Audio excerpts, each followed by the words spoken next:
अ, आशा है आप सभी लोग अच्छे होंगे। क्यों जी? ये जो है चैप्टर है स्थिति एवं विस्तार। पहला ही चैप्टर है और ये प्रत्येक क्लास के लिए काम करेगा, खास करके जो कंपटीशन की तैयारी कर रहे हैं और वो 6 to लेकर के और जो 12th तक की बुक्स नहीं पढ़े हैं ठीक से, उनके लिए ज्यादा जरूरी है। तो पहला चैप्टर है और ये किस क्लास के लिए है? अगर क्लास की बात करें तो ये 9th क्लास की ज्योग्राफी का पहला अध्याय है, लेकिन सभी कंपटीशन में काम आएंगे, खास करके जो आपको बीपीएससी दरोगा वगैरह की तैयारी या एसएससी वगैरह की तैयारी कर रहे हैं उनके लिए। देखिए कितना इंपॉर्टेंट है, हम लोगों ने कभी एनसीईआरटी या फिर एससीईआरटी पढ़ाई नहीं। ये क्या है? एससीईआरटी है, ठीक है। एससीईआरटी का पहला चैप्टर, और देखिए क्या क्या चीजें हैं। पहला लाइन है कि भारत की समृद्ध, समृद्ध मतलब पूरा तरह से भरा पूरा। शब्दार्थ अगर समझ में नहीं आया तो फिर किताब पढ़ने से स्टडी पूरा कंप्लीट नहीं होगा। समृद्ध प्रकृति, प्रकृति समृद्ध प्रकृति, अगर हम बोले कि कोई व्यक्ति और उसके पास क्या है? समृद्ध धन है, मतलब धन पूरा भरा पूरा है। समृद्ध का मतलब होता है पूरी तरह से उपलब्ध, ठीक है। तो भारत का जो समृद्ध प्राकृतिक विविधता है, विविधता मतलब विभिन्नता, अलग अलग। भारत में प्रकृति में विभिन्नता है कि नहीं? भारत की प्रकृति पूछिए मत, कहीं जंगल अधिक है तो कहीं जंगल है ही नहीं, वृक्ष ही नहीं। जैसे राजस्थान के भूमि पर चले जाइए, वहां क्या है? मरुस्थल है। मरुस्थल मतलब मरा हुआ भूमि, यानी कि जहां पर बालू ही बालू हो। वैसे भूमि जिसमें नमी की मात्रा कम हो या हो ही नहीं। नमी कम हो तो थोड़ा बहुत वहां पर पेड़ उग जाते हैं, लेकिन नमी नहीं हो तो फिर वहां पर पेड़ नहीं उगते हैं, और वहां की भूमि को मरुभूमि कहा जाता है, और उस स्थल को मरुस्थल भी कहते हैं, ठीक है। और वो रेगिस्तान है ना राजस्थान में, उसको मरुभूमि या फिर मरुस्थल के श्रेणी में रखा जाएगा। तो भारत जो है अलग अलग प्रकार के प्राकृतिक विभिन्नताओं से घिरा हुआ है, परिपूर्ण है, समृद्ध है, ठीक है। परिपूर्ण मतलब समृद्ध, ठीक है। जैसे कि कहीं का भूमि आपको क्या है? पूरा मरा हुआ है, वहां पर नमी है ही नहीं, और कहीं सालों भर बारिश होते हैं। मेघालय में सबसे अधिक, मेघों का देश किसको कहते हैं? मेघालय को कहते हैं। वही कहीं ज्यादा गर्मी है, इधर दक्षिण वाले भाग में चले जाइए तो कहीं ज्यादा ठंडी है। ठंडी हमेशा कहाँ रहता है? आप कश्मीर जैसे इलाकों में चले जाइए, ठीक है। कहीं का भूमि समतल है तो कहीं का भूमि कैसा है? पर्वतीय है, जहां पर पर्वत पाए जाते हैं। पठारीय है, ठीक है ना। प्रायद्वीपीय है। अब ये प्रायद्वीपीय बहुत सारे लोग नहीं जानते होंगे, आगे चल के आपको सब कुछ मिलेगा समझने के लिए, ठीक है। तो सबसे पहला लाइन क्या है कि एक एक लाइन आपको समझाते चलेंगे, कोई दिक्कत नहीं होगा, समझ लीजिए पूरी तरह से आपका कंपटीशन का तैयारी कंप्लीट। और जो 9th वाले बच्चे हैं, अगर वो अभी से इस प्रकार से पढ़ाई स्टार्ट करते हैं तो बेशक आने वाले समय में आप अपना जॉब लेके रहेंगे। होता है ना, जेएनयू में एक नारा चलता है, हम लेके रहेंगे आजादी। तो वो आजादी से मतलब नहीं है, वैसे भी लोकतंत्र में है तो आजाद है ही। बाबा साहब ने हमें आजादी दे ही दिया है लोकतंत्र के माध्यम से। हमें क्या चाहिए? जॉब चाहिए, रोजगार चाहिए। तो हम लेके रहेंगे का जी? रोजगार या जॉब, जो भी है, ठीक है। तो भारत का जो समृद्ध प्राकृतिक विविधता है, ये तो समझ गए। भारत में समृद्ध यानी कि परिपूर्ण है क्या चीज? प्राकृतिक विभिन्नता। इसके कारण से अनेक सांस्कृतिक विविधताओं से अलंकृत भी है भारत, यानी कि भारत में सांस्कृतिक विविधता भी है। प्राकृतिक विविधता तो है ही, प्राकृतिक रूप से कहीं का प्रकृति कैसा है? ढेर सारे जंगल, ढेर सारी नदियां, बहुत सारे झरने, और कहीं पर नदियों की बात छोड़िए, बारिश ही नहीं होता है, ठीक है। कहीं समतल भूमि तो कहीं ऊंचे ऊंचे पर्वत, ठीक है। तो प्राकृतिक विविधता तो है ही, सांस्कृतिक विविधता भी है। अब सांस्कृतिक विविधता मतलब क्या? सांस्कृतिक मतलब जैसे अलग अलग धर्म और उन धर्म में रहने वाले लोगों के अलग अलग पहनावे। पहनावा भी अलग अलग होता है ना, जैसे मुस्लिम लोग, उनकी महिलाएं क्या पहनती है? नकाब या बुरखा, ठीक है। और हिंदू महिलाएं लोग क्या पहनती है? खास करके साड़ी पहनती है। वहीं आप चले जाइए मेघालय साइड में, वहां पर मोस्टली लोग घाघरा वगैरह पहनते हैं, ठीक है। गुजरात में चले जाइए, तो कुल मिला के अलग अलग क्षेत्रों के पहनावे, उनके रहने के तरीके, खान पान, बोलचाल, सब कुछ में विविधता मिलता है। तो इसको कहा जाएगा सांस्कृतिक विविधता। क्या कहा जाएगा?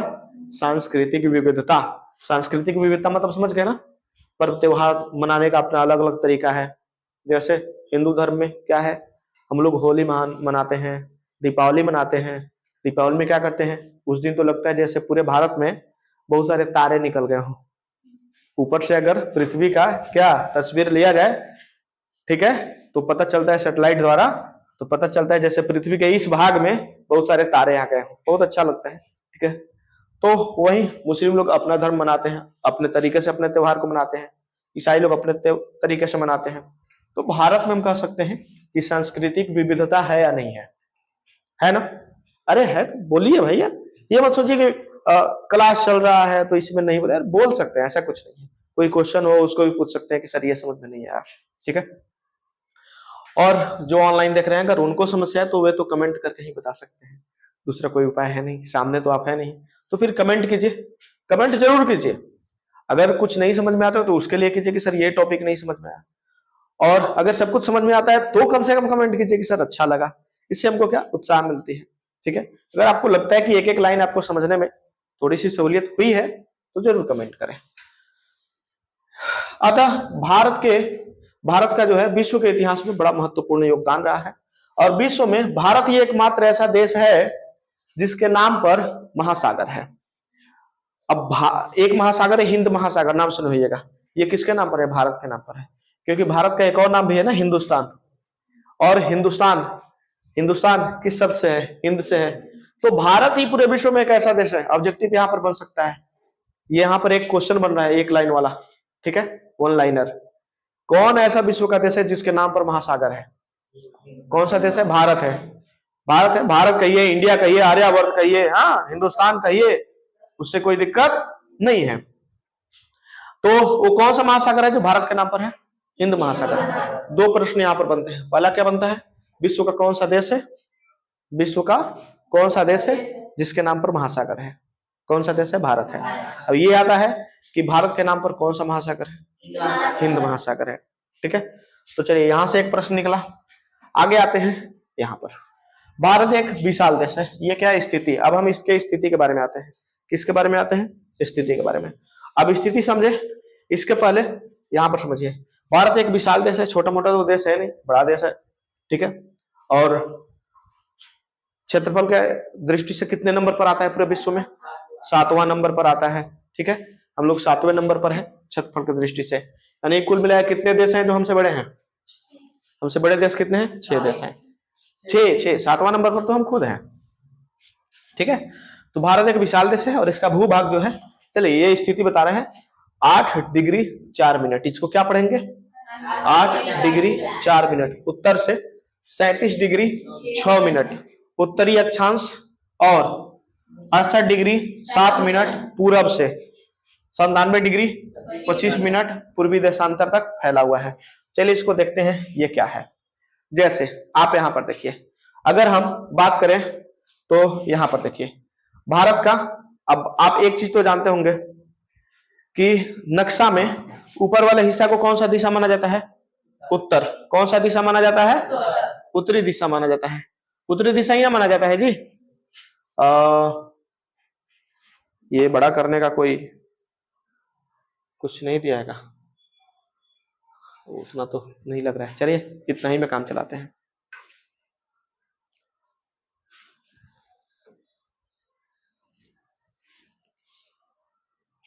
देखिए ये भारत का नक्शा, ठीक है।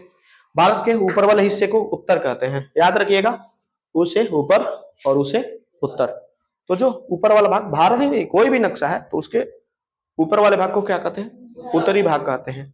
हमेशा उत्तर में ही उसके उत्तरी भाग को रखते हैं, ऊपर की तरफ, ठीक है। तो अगर ऊपर उत्तर है तो नीचे क्या हो जाएगा? दक्षिण। और कभी भी दाएं हाथ की तरफ पूरब होता है। पूरब कहाँ होता है? दाएं हाथ की तरफ। तो इधर हो जाएगा पूरब और इधर हो जाएगा पश्चिम, कुल मिलाकर, ठीक है ना। ऐसे नहीं देखना, ये नहीं कि नक्शा इधर है तो हम ऐसे खड़ा होंगे, नहीं, नक्शा के तरफ मुंह करके खड़ा होना है। ये हो जाएगा पूरब और ये हो जाएगा पश्चिम, ऊपर तो उत्तर है और नीचे दक्षिण है।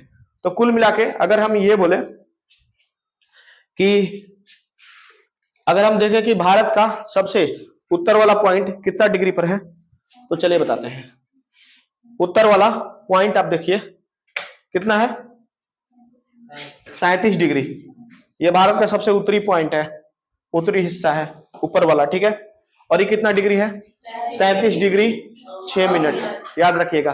और सबसे नीचे वाले पॉइंट पर आ जाए तो कितना है? 8 डिग्री 4 मिनट। हालांकि इसको 7 लेकर चला जाता है, कितना? 7, ठीक है। कितना लेकर चलते हैं? 7। 8 डिग्री 7 मिनट। जैसे आइए आते हैं पहले वाले पेज में, ठीक है। इसका मुख्य भाग 8.4 डिग्री है, ठीक है, लेकिन उसको हम कहां तक लेकर चलेंगे? 7 तक। अब बेहतर है ना, ठीक है, नीचे से और ही कंप्लीट कर लीजिए। बाद में जानते हैं 8 डिग्री और 4 मिनट कैसे आ गया? क्योंकि कुछ भाग जो है पानी से, समुद्र है ना नीचे, नीचे क्या है? ये वाला जो ये पूरा जो हिस्सा है ना, ये समुद्र से गिरा हुआ है, ठीक है। ये पूरा किससे गिरा हुआ है? समुद्र से। तो इसका कुछ भाग समुद्री पानी से, जल से क्या हो गया? ढक गया। नहीं तो ये थोड़ा सा और नीचे तक था, और हम कहां तक लेते थे? 8 डिग्री 7 मिनट, ठीक है। किसी को दिक्कत? चलिए, तो ये हुआ ऊपर से नीचे की ओर। ऊपर वाला भाग कितना पर है? 37 डिग्री 6 मिनट। 37 नीचे कम होते होते कितना पर आ जाता है? 8 डिग्री 4 मिनट। इसको 7 भी आप लेके चल सकते हैं। अब हम बोले कि कहा? पूरा पश्चिम है, ये वाला पार्ट, ये वाला पार्ट, ठीक है। तो चलिए इस वाले पार्ट में ध्यान समझिएगा कितना है। देखिए वो कितना था? ये कितना है? 68 डिग्री 7 मिनट। वो कितना से स्टार्ट हुआ था? ऊपर वाला भाग 37 डिग्री 6 मिनट, और नीचे वाला कितना था? 8 डिग्री 4 मिनट। और इसका अगर हम बात बोले कौन सा? पूर्व पश्चिम वाला, ठीक है ना, ऐसे। तो 68 डिग्री 7 मिनट से स्टार्ट होता है, और याद रखिएगा 68 7 कितना? हाँ चलिए, ऊपर वाला हिस्सा अगर बात बोले कितना से स्टार्ट हुआ था? 37 डिग्री 6 मिनट से।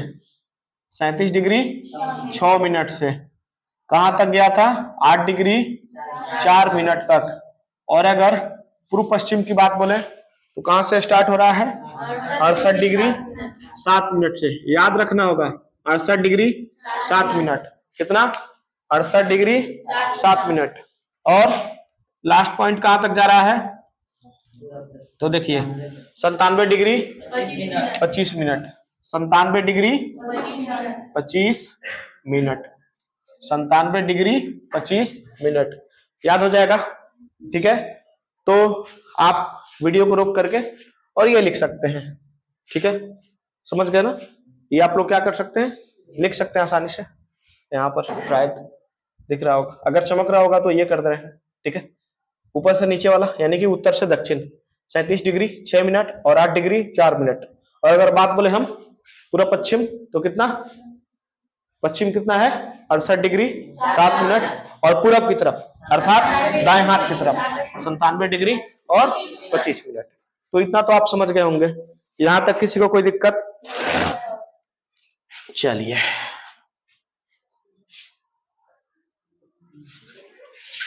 अब आ जाते हैं, देखिए अब यहां पर क्या कह रहा है? यहां पर क्या कह रहा है कि जो मुख्य भूभाग है 8 डिग्री 4 मिनट उत्तर से, 37 डिग्री 6 मिनट उत्तरी अक्षांश। उत्तरी अक्षांश, उत्तर कहां? ऊपर, ठीक है। ऊपर कितना? 37 डिग्री था ना। उत्तरी अक्षांश की बात बोले तो कितना? 37 डिग्री 6 मिनट। कहां से स्टार्ट करना है? 8 डिग्री 4 मिनट से 37 डिग्री 6 मिनट तक, ठीक है। 8 डिग्री 4 मिनट जो है वो पहले कितना था? 8 डिग्री 7, ठीक है ना। और अगर हम बात बोले उत्तर से तो उत्तर अक्षांश जो है कौन? उत्तर अक्षांश 68 डिग्री 7 मिनट से 97 डिग्री 25 मिनट, ये उत्तर हो गया, ठीक है। और ये क्या हो गया? पूरब से पूर्वी देशांतर तक। ये उत्तर से उत्तरी अक्षांश तक, याद रखिएगा, ये उत्तर से उत्तरी अक्षांश तक, ध्यान समझिएगा। 8 डिग्री 4 मिनट उत्तर से कितना मिनट? 37 डिग्री कै मिनट? 6 मिनट। कहां तक? उत्तरी अक्षांश तक। कहां तक? अक्षांश तक। और 68 डिग्री 7 मिनट पूरब से कितना? पूर्वी देशांतर तक। 97 डिग्री 25 मिनट पूर्वी देशांतर तक। याद रखिएगा, ये उत्तरी अक्षांश है और ये पूर्वी देशांतर है। किसी को दिक्कत तो याद हो जाएगा। चलिए आगे बढ़े। यदि हम भारत के द्वीप समूहों को सम्मिलित करते, चलिए अब द्वीप समूह क्या है, द्वीप समूह क्या है, तो चलिए द्वीप समूह को हम समझाते हैं। आप देखिएगा यहाँ पर कुछ छीट-फूट आपको स्थल दिखाई दे रहा है, ये सब समुद्र है। ये जो पूरा खाली भाग है ये क्या है, समुद्र है। ये सभी समुद्र है और इस समुद्र के बीच में कहीं कहीं टापू है। टापू मतलब ऊंची भूमि जहां पर समुद्र का जल नहीं है। तो छोटे छोटे क्षेत्र ऐसे हैं जो कैसे हैं, खाली जगह है और यहाँ पर लोग रहते हैं। जंगल यहाँ पर बहुत ज्यादा होता है, ठीक है। बड़ा मस्त जगह होता है, सोचिए ना, चारों तरफ से पानी हो, समुद्र हो, उस बीच में घने घने जंगल हो, हरियाली चारों तरफ हो और उस बीच में आप रह रहे हैं, कितना अच्छा लगेगा, लगेगा ना। तो यही क्या है, द्वीप समूह है। ये कौन द्वीप समूह है, अंडमान निकोबार द्वीप समूह। किसका भी ये द्वीप समूह है, भारत का है। और यहाँ पर है लक्षद्वीप समूह, यहाँ पर, ठीक है। हालांकि इसमें दिखाया नहीं गया है, यहाँ भी जैसे यहाँ पर छोटे छोटे पार्ट है ना, ऐसे ही आपको यहाँ पर भी छोटे छोटे पार्ट होंगे, मतलब वो भी समुद्र के बीच में टापू जैसा है, समझ गए। तो द्वीप समूह आप समझ गए। द्वीप समूह किसको कहते हैं, समूह मतलब जहां कोई एक चीज अकेले नहीं, बहुत सारे चीज हो, बहुत सारा यहाँ पर द्वीप है ना, और इसीलिए इसको क्या कहते हैं, द्वीप समूह, समझ गए। द्वीप समूह इसको क्यों कहते हैं, तो ये अंडमान और निकोबार द्वीप समूह है और ये कौन है, लक्षद्वीप समूह है, ठीक है। किसी को दिक्कत, द्वीप का मतलब समझ गए। द्वीप मतलब समुद्र के बीच में ऐसा भाग जहां पर पानी नहीं हो, वहां पर इंसान जो है कम से कम रह सकता है, जी सकता है, अपना जीवन यापन कर सकता है, ठीक है। तो ये क्या बता रहा है, कह रहा है कि यदि हम भारत के द्वीप समूहों को सम्मिलित करते हैं तब इसका दक्षिण में, दक्षिण मतलब कहां, नीचे 6 डिग्री और 45 मिनट, 6 डिग्री 45 मिनट उत्तर अक्षांश से शुरू होता है और भारत का दक्षिणतम बिंदु इंदिरा पॉइंट है। कौन है, दक्षिणतम, दक्षिण मतलब नीचे, सबसे नीचे वाला जहां पर ये कंप्लीट हो रहा था उसको कौन सा पॉइंट कहते हैं, सबसे नीचे वाले पॉइंट को इंदिरा पॉइंट। ये जहां पर ये है ना, ये कौन सा पॉइंट कहा जाएगा, इंदिरा पॉइंट, ठीक है। सबसे भारत का दक्षिणतम बिंदु, अब पूछा जा सकता है भारत के सबसे नीचे जो दक्षिणतम बिंदु है, इस बिंदु को क्या कहेंगे, सबसे नीचे वाले बिंदु को कौन सा बिंदु कहेंगे, इंदिरा पॉइंट कहेंगे। क्या कहेंगे, इंदिरा पॉइंट कहेंगे, ठीक है। आगे देखिएगा, चलिए कहां गए, हाँ चलिए यहाँ पर आ गए। भारत का दक्षिणतम बिंदु इंदिरा पॉइंट है जो अंडमान निकोबार द्वीप समूह में स्थित है। अब ये कहाँ है, चलिए ध्यान समझिए। तो नीचे वाला पॉइंट है इंदिरा पॉइंट है और ये कहाँ है, अंडमान निकोबार द्वीप समूह में। ये जो है ना, देख रहे हैं ना, अंडमान निकोबार द्वीप समूह। यहाँ पर भले लग रहा है कि इतना दूर भागा हुआ है, लेकिन एक बड़ा सा जब आप लीजिएगा मैप तो पता चलेगा ये ज्यादा साइड में नहीं है, जस्ट बगले में है, ठीक है। और इसीलिए उसको कितना ले लेते हैं हम, यहाँ पर ये 8.8 डिग्री 4 मिनट है और हम कितना ले लिए हैं यहाँ पर, देखिए कहां गए, चलिए 23 डिग्री और 30 मिनट उत्तरी अक्षांश कर्क रेखा है। ये क्या है, कर्क रेखा। और कर्क रेखा जो है भारत को कितने भागों में बांट देता है, 2 भागों में बांट देता है। सबसे नीचे वाला पॉइंट किसको माना गया है, दक्षिण में इंदिरा पॉइंट। इंदिरा पॉइंट कहाँ है, अंडमान निकोबार द्वीप समूह के पास। कहाँ है, अंडमान निकोबार द्वीप समूह में है, ठीक है ना। कौन है, इंदिरा पॉइंट। ध्यान समझिएगा, इसको इंदिरा पॉइंट आप मत समझ लीजिएगा, जो अंडमान निकोबार द्वीप समूह है ना उसी में है इंदिरा पॉइंट। क्योंकि अब उसको क्यों लेके चलते हैं, पहले ये समझिए, ये भी किसका हिस्सा है, भारत का ही ना है, तो हम उसको छोड़ के चलेंगे, कोई दूसरा देश उस पर अपना कब्जा कर लेगा, मतलब अपने मैप में शामिल कर लेगा, बोलेगा भारत छोड़ के चल रहा है, चलो हम अपना में कहना शामिल कर ले, ये हमारा हिस्सा है। अब समझ लीजिए कि उसी पर मारधार एक्शन से भरपूर चालू हो जाएगा, ठीक है। इसलिए भारत इधर के भी द्वीप को नहीं छोड़ता है और इधर वाले द्वीप को भी नहीं छोड़ता है। और भारत कहता है कि मेरा सबसे जो निचला वाला जो दक्षिणी पॉइंट है वो इंदिरा पॉइंट है। और इंदिरा पॉइंट किसको बना लिया है, इंदिरा पॉइंट कहाँ है, अंडमान निकोबार द्वीप समूह में है, ठीक है। किसी को दिक्कत, तो अब ये समझ गए, कंप्लीट अब समझ में आया ना, कंफ्यूजन नहीं ना है, अगर कंफ्यूजन होगा तो बोलिएगा, ठीक है। अब कर्क रेखा की बात करते हैं। कौन रेखा, कर्क रेखा 23 डिग्री 30 मिनट। आज ये देखते हैं कर्क रेखा, ये जो बीचों बीच देख रहे हैं ना, ये कर्क रेखा है। यहाँ पर कितना डिग्री है, 24 डिग्री है ना, तो ये 24 डिग्री यहाँ है और 24 से ये कम पर है कि नहीं, है ना जी। तो इसीलिए ये 23 डिग्री और 30 मिनट पर, इसको कितना माना जाएगा, 23 डिग्री 30 मिनट से कौन काटता है इसको, कर्क रेखा। ये जो रेखा है कौन सा रेखा है, कर्क रेखा, कर्क रेखा, कर्क रेखा। इस रेखा को क्या कहेंगे, कर्क रेखा। तो अब प्रश्न बनता है कि भारत से कौन सी रेखा होकर गुजरती है, कर्क रेखा। कौन रेखा, और इसका लोकेशन क्या है, कितना डिग्री पर, 23 डिग्री 30 मिनट। ये जो रेखा निकलती है कितना डिग्री पर, 23 डिग्री 30 मिनट पर, ठीक है। अब यहाँ पर कुछ और समझिए, भारत का अगर हम लंबाई और चौड़ाई की बात बोले तो अगर हम, ये कौन सा दिशा है, इधर पश्चिम है ना, और ये क्या है, पूरब।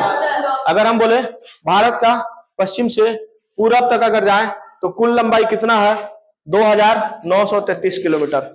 यानी आप गुजरात के इस बिंदु से स्टार्ट कीजिए और यहां तक आ जाइए, अरुणाचल प्रदेश, ठीक है। तो कुल मिला के कितना लंबाई हो जाएगा, 2933 किलोमीटर। मतलब भारत की चौड़ाई कितनी है, भारत की चौड़ाई कितनी है, 2933 किलोमीटर। ये प्रश्न बनता है। दूसरा प्रश्न बनता है, भारत का लंबाई कितना है, लंबाई ये ऊपर से लेके और नीचे तक कितना है, 3214 किलोमीटर। भारत का उत्तर से दक्षिण वाला लंबाई ज्यादा है या पूरब से पश्चिम वाला लंबाई ज्यादा है, उत्तर से दक्षिण वाला कितना है, 3214। कितना है, 3214 किलोमीटर। और ये कितना है, 2933 किलोमीटर। आपको उत्तर से दक्षिण की लंबाई कितनी है, सॉरी पूरब से पश्चिम की लंबाई कितनी है, पूरब से पश्चिम की लंबाई 2933 किलोमीटर। और अगर हम बात बोले उत्तर से दक्षिण की लंबाई कितनी, 3214 किलोमीटर। ये सभी प्रश्न आपको कल याद होने चाहिए। बढ़ जाए आगे, चलिए आगे लेते हैं। अब आते हैं भारत के आकार। भारत का जो आकार है इसका क्षेत्रफल कितना है, 32.8 लाख वर्ग किलोमीटर। कितना है, भारत का क्षेत्रफल है 32.8 लाख वर्ग किलोमीटर, जो पूरे विश्व का, विश्व में जितना जमीन है ना, उस सभी जमीन का कुल भौगोलिक क्षेत्रफल का 2.4% हिस्सा। मतलब 100 में से कितना जमीन हमारे पास है, 2.4, ठीक है। और आप लोग मेरे शॉर्ट वीडियो में जाइएगा और शायद अभी ऊपर ही होगा, देखिएगा आकाश कुमार मेरे एक स्टूडेंट है, फिर सो रहे हैं और कल का वीडियो उनका डाले हैं शॉर्ट में, फिर इनको नींद आ रहा है। हो क्या किया जाए, इनको टी किंगर बांध दिया ऊपर पाइप में, हाँ अशोक, सॉरी अशोक, टिक बांध दिया इनकर, चले ध्यान समझिए। तो भारत का क्षेत्रफल कितना है, 32.8 लाख वर्ग किलोमीटर, जो पूरे कुल भौगोलिक क्षेत्र का, कुल माने टोटल पृथ्वी पर जितना जमीन है उसमें से कितना प्रतिशत भारत के पास है, 2.4, यानी करीब करीब 2.5 किसके पास है, भारत के पास है। सोचिए कितना कम हमारे पास है, इतना कम। और पूरे विश्व का सबसे ज्यादा जनसंख्या इसी पर है। जमीन कितना है, 2.5%। और हम जनसंख्या कितना रखते हैं पूरे विश्व में सबसे ज्यादा। अब सोचिए कितना कोचा कोचा के रहते होंगे, भीड़ कितना होगा, समझ रहे हैं ना। देखिए ये है आपको विश्व के सबसे बड़ा, देख रहे हैं ना, कौन है भैया, रूस है सबसे बड़ा, उसके बाद कनाडा। ये सब थोड़ा थोड़ा थोड़ा थोड़ा ठीक है, कम से कम इतना हूं तक भारत होता, लेकिन एक बार यहाँ है। अब अगर रूस से तुलना करें तो देखिए रूस कहाँ है और भारत एक बार देखिए कहाँ आ गया है, ठीक है ना, ठीक है। तो भारत का कुल क्षेत्रफल कितना है, 32.8 लाख वर्ग किलोमीटर। ये ऑस्ट्रेलिया का है कुल क्षेत्रफल, तो ये सभी क्षेत्रफल है। और ये रूस का है, और 32 है और इसका 170 है। सोचिए हमारा देश इसमें कई को बन जाएगा, हैं। आइए देखिए, खैर अब आते हैं भारत की सीमा रेखा। कहाँ आते हैं, भारत की सीमा रेखा, स्थल सीमा रेखा। भारत की स्थल सीमा रेखा बहुत विशाल है और इसकी स्थल सीमा रेखा तटीय सीमा रेखा का लगभग 2 गुना है। अब तटीय रेखा क्या होता है, स्थल सीमा रेखा क्या होता है, चलिए हम बताएंगे। स्थल सीमा रेखा की कुल लंबाई 15,200 किलोमीटर है। कितना है, 15,200 किलोमीटर स्थल सीमा रेखा की, इसकी स्थल सीमा रेखा की। और मुख्य भूमि की तटीय सीमा रेखा कितना है, 6100 किलोमीटर।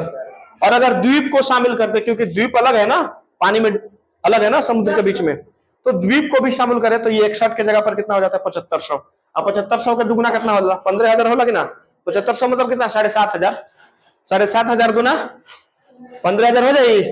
तो इसका जो तटीय सीमा रेखा है, तटीय बोल रहे हैं, स्थल सीमा रेखा जो है जितना है वो तटीय सीमा रेखा का क्या है, दुगुना है ना। तटीय सीमा रेखा के दुगुना है। अब ये तटीय सीमा रेखा क्या है, चलिए समझिए, समझाते हैं। कहीं भारत के नक्शा नहीं है का हो, चलिए ऊपरी आते हैं।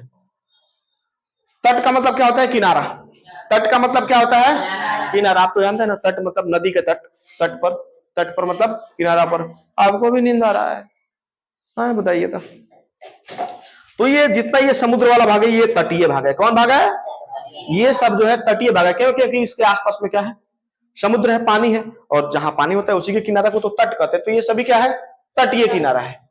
ठीक है, यहां तक तटीय किनारा है। और यहां से देखिए ये पूरा क्लियर है ना, इसमें कहीं डॉट डॉट कटा हुआ नहीं ना है, लेकिन यहां से देखिए ये सब बाउंड्री कैसा है, कटा हुआ है। मतलब ये कौन रेखा है, तटीय नहीं है, ये स्थल है। स्थल है मतलब इसके बगल में जमीन है। जैसे इसके बगल में क्या, पाकिस्तान हो गया, पानी थोड़ी ना है। इसके बगल में कौन हो गया, पाकिस्तान हो गया। इधर कौन हो गया, चाइना हो गया। इधर कौन है, नेपाल हो गया। तो इसके बगल में पानी थोड़ी ना है, इसके बगल में ये सब चाइना है। यहाँ भूटान हो गया और यहाँ बांग्लादेश हो गया। जबकि बांग्लादेश के बाद हमें समुद्र मिल जाता है, और यहाँ पर कटा हुआ नहीं ना है, पूरा सीधा सीधा लाइन है। तो आप देख रहे हैं ना, ये जो है तटीय भाग है। ये सभी कौन सा भाग है, तटीय भाग है। और जहां पर ये डॉट डॉट आपको दिखाई दे रहा, मतलब भारत के जिस क्षेत्र के बगल में आपको फिर जमीनें है, दूसरा देश चालू हो जाता है, वो स्थल सीमा रेखा हुआ। कौन रेखा हुआ, स्थल। स्थल मतलब जमीन होता ही है, तो ये सब स्थल सीमा रेखा हुआ। और कौन है भैया, और नीचे जो है सुसरा घड़ी चमका रहा है सब। और नीचे जो है ये क्या है, तटीय रेखा है। तो तटीय रेखा कम है ना, देखिए तटीय रेखा मात्र यहां से चालू होता है और साफ सीधा सीधा यहां तक खत्म हो जाता है। लेकिन अगर स्थलीय सीमा रेखा बोले, ये देखिए कैसे टेढ़ा टेढ़ा टेढ़ा टेढ़ा, और टेढ़ा रास्ता ज्यादा लंबा होता है ना। अभी खेते खेते अपने घर में चल जाइए, और घर मेरा उधर खेते खेते तान दीजिए, है, और वही रास्ता से होकर जाइए, इसे इसे ज्यादा लंबा हो जाएगा ना। तो ये देखिए ये ज्यादा लंबा है, यहां से स्टार्ट हो रहा है। देखिए ये देख रहे हैं ना, कैसे पूरा घूमते घूमते घूमते घूमते, और इसका तो पूछिए मत। ये देखिए, देख रहे हैं ना, तो इसका सीमा रेखा थोड़ा सा अलग हो जाए, लेकिन प्रयास कर रहा हूँ सेम हो। यहाँ से आप देख सकते हैं कैसे जो स्थलीय जो सीमा रेखा है वो दोगुना है किसके, तटीय रेखा के। तो ये चीज़ तो कंप्लीट हुआ कि तटीय रेखा कैसे हैं। तो इसका जो सीमा रेखा है वह अत्यंत ही क्या है, विशाल है, और इसकी जो तटीय सीमा रेखा है दोगुनी है। और कितना है, 15,200 किलोमीटर है। कौन, सॉरी, स्थल रेखा, स्थलीय रेखा कितना है, 15,200। और तटीय रेखा की कुल लंबाई 7,516 किलोमीटर है। अब देख रहे हैं 7,516 किलोमीटर, ठीक है। और कुल लंबाई कितना है, 15,200। अब देखिए, अगर इसमें से हम अगर द्वीप वाले रेखा को हटा दे तो 6100 किलोमीटर होता है, ठीक है। जो अंडमान निकोबार द्वीप समूह है उसके अगर तटीय रेखा को, ठीक है, हटा दें तो कितना, 6100 होता है। 6100 टोटल हटा दें तब। और भारत मोटे तौर पर कैसा है, त्रिभुजाकार है, और इसका उत्तरी भाग चौड़ा है। देखिए, ये देखिए इधर से पतला है, 2 रेखाएं, और एक ऊपर से मान लीजिए, यानी कि कुल मिलाकर के ये किस आकार का है, त्रिभुज,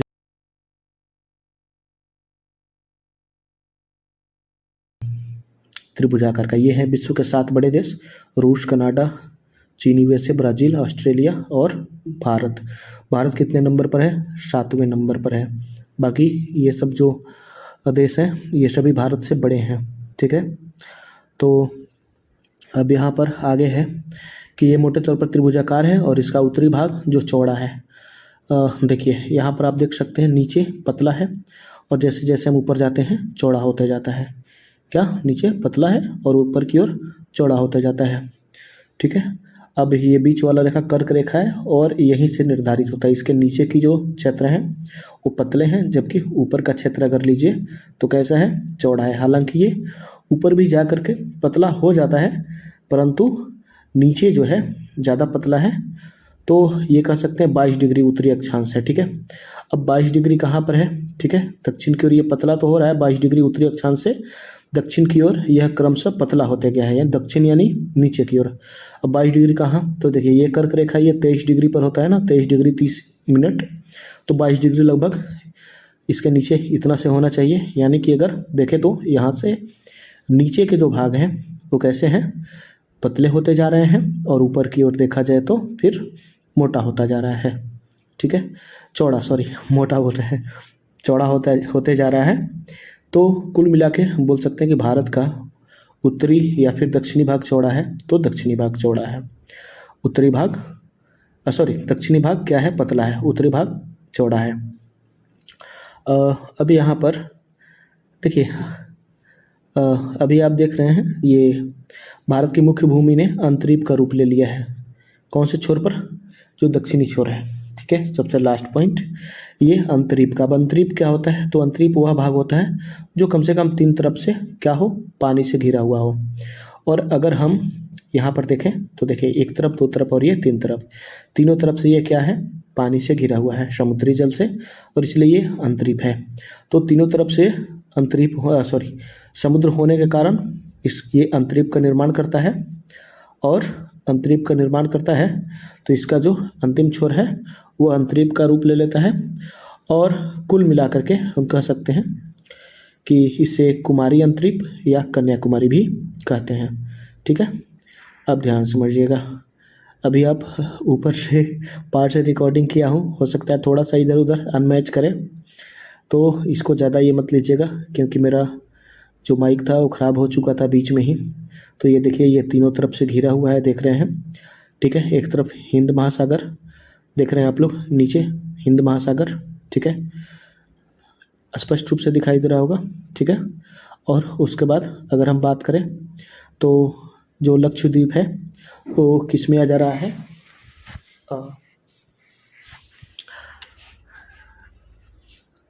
जो लक्षद्वीप है उसके जस्ट नीचे हिंद महासागर था। ठीक है, और यहाँ पर देखिए कि इसका कारण क्या है? भारत के प्रायद्वीपीय आकार के कारण। तो भारत के प्रायद्वीपीय आकार के कारण है पूर्व में बंगाल की खाड़ी, पश्चिम में अरब सागर और दक्षिण में हिंद महासागर। ठीक है, तो ये 3 महासागर तीनों तरफ से भारत के इस क्षेत्र को पानी से क्या करते हैं? तटीय बनाते हैं, और इस कारण से यह किसका? अंतरीप का निर्माण करता है। ठीक है, तो कुल मिलाकर के कितने महासागर? 3। पूर्व में बंगाल की खाड़ी, पश्चिम में अरब सागर, दक्षिण में हिंद महासागर। कितने महासागर? 3 महासागर। और भारत का नाम किसके नाम पर पड़ा है? देखिए ये है अरब सागर। ठीक है, किधर? पश्चिम दिशा में। ठीक है, इधर का साइड पश्चिम दिशा होता है, जबकि उस साइड में देखिए बंगाल की खाड़ी और नीचे क्या है? हिंद महासागर। नीचे हिंद महासागर। ठीक है, इधर पश्चिम में अरब सागर और पूर्व में इस साइड में दाएं हाथ की तरफ बंगाल की खाड़ी। तो कुल मिलाकर ये 3 महासागर है।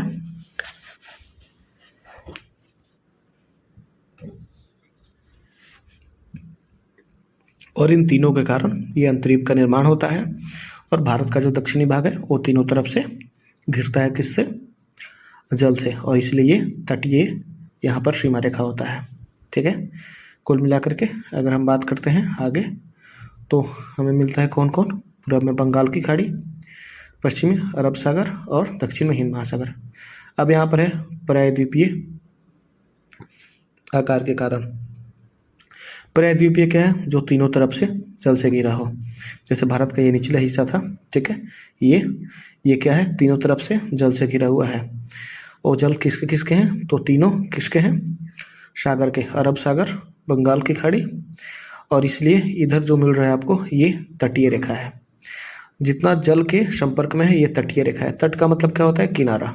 ठीक है, तो ये दोनों तरफ जो है भारत के नीचे तीनों तरफ क्या है? समुद्री जल है। तो इसलिए भारत का जो भूभाग है दक्षिण की दिशा में ये तटीय रेखा कहलाता है। कौन सा? तटीय रेखा।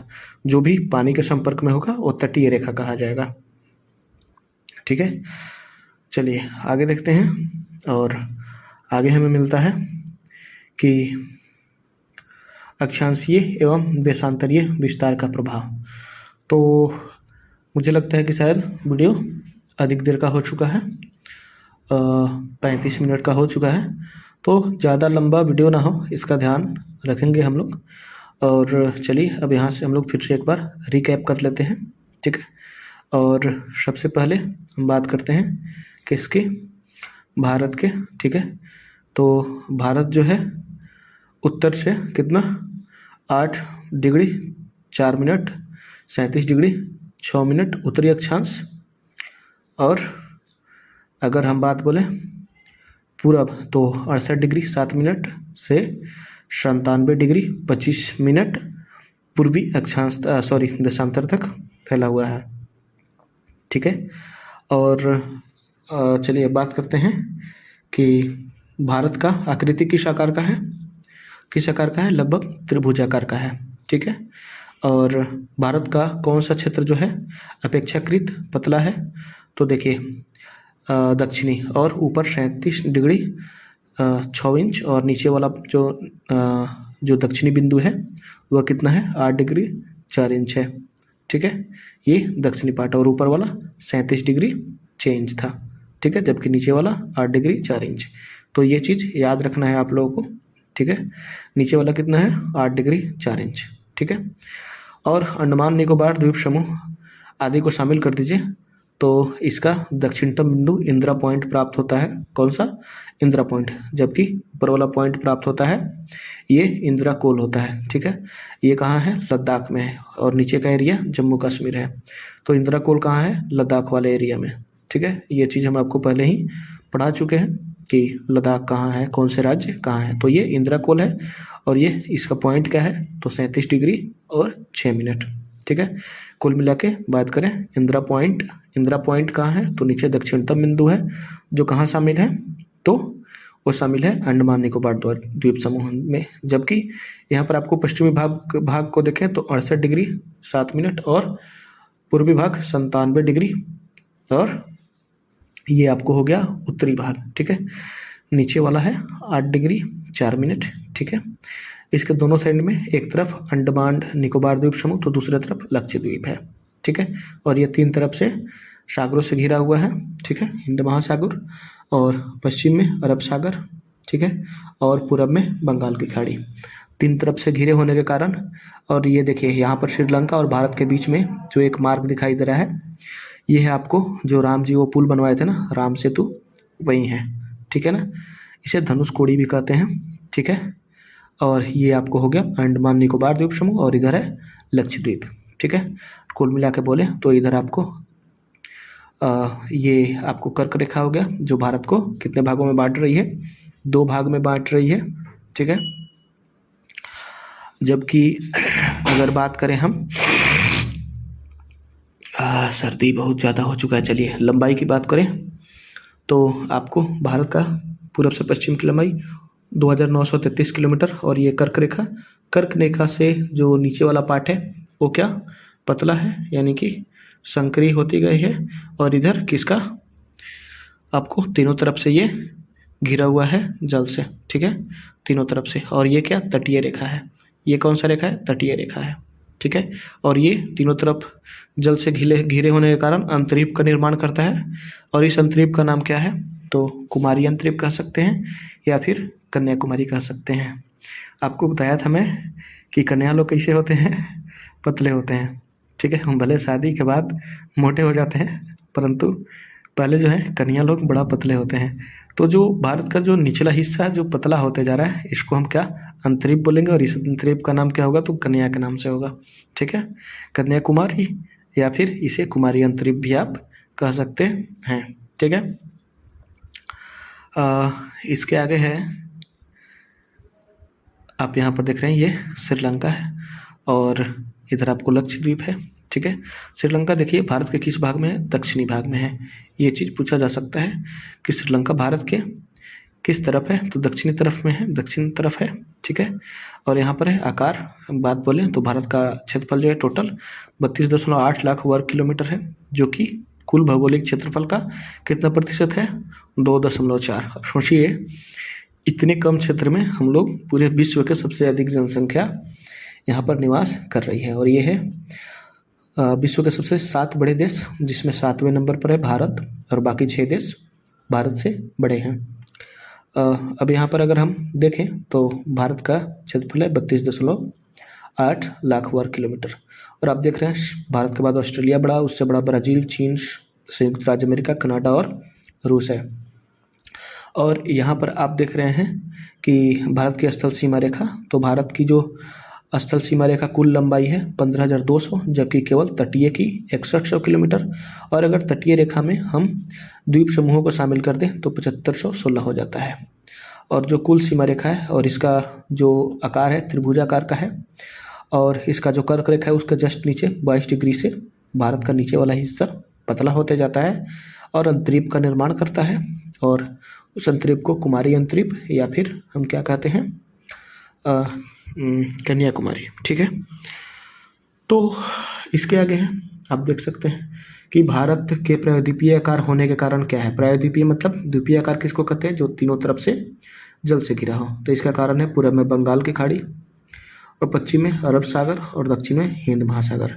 यह तीनों तरफ से क्या करता है, भारत के दक्षिणी भाग को जल से घेरता है और इसलिए तटीय रेखा का निर्माण होता है और इस वजह से इसे हम प्रायद्वीपीय क्षेत्र भी कहते हैं।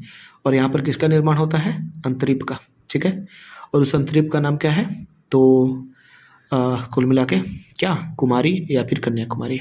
देखिए वीडियो अगर आप लोग को अच्छा लगा हो, थोड़ा सा समस्या जरूर हुआ है क्योंकि ऑडियो अनमैच हो रहा है। अब मैं ये वीडियो देख देख के अपने अनुमान से ऑडियो बोल रहा हूँ, जो भी हो आगे से ये समस्या ना होगा, क्योंकि अचानक से कुछ तकनीक प्रॉब्लम हो गया था, समस्या हो गई थी और मैं बाद में देखा कि ऑडियो है ही नहीं, तो फिर इसे बना रहा हूँ। लेते हैं आपसे विदा, जय हिंद जय भारत। लेकिन आप लोग कमेंट करके ज़रूर बताएं कि वीडियो आपको कैसा लगा और मिलते हैं फिर अगले वीडियो।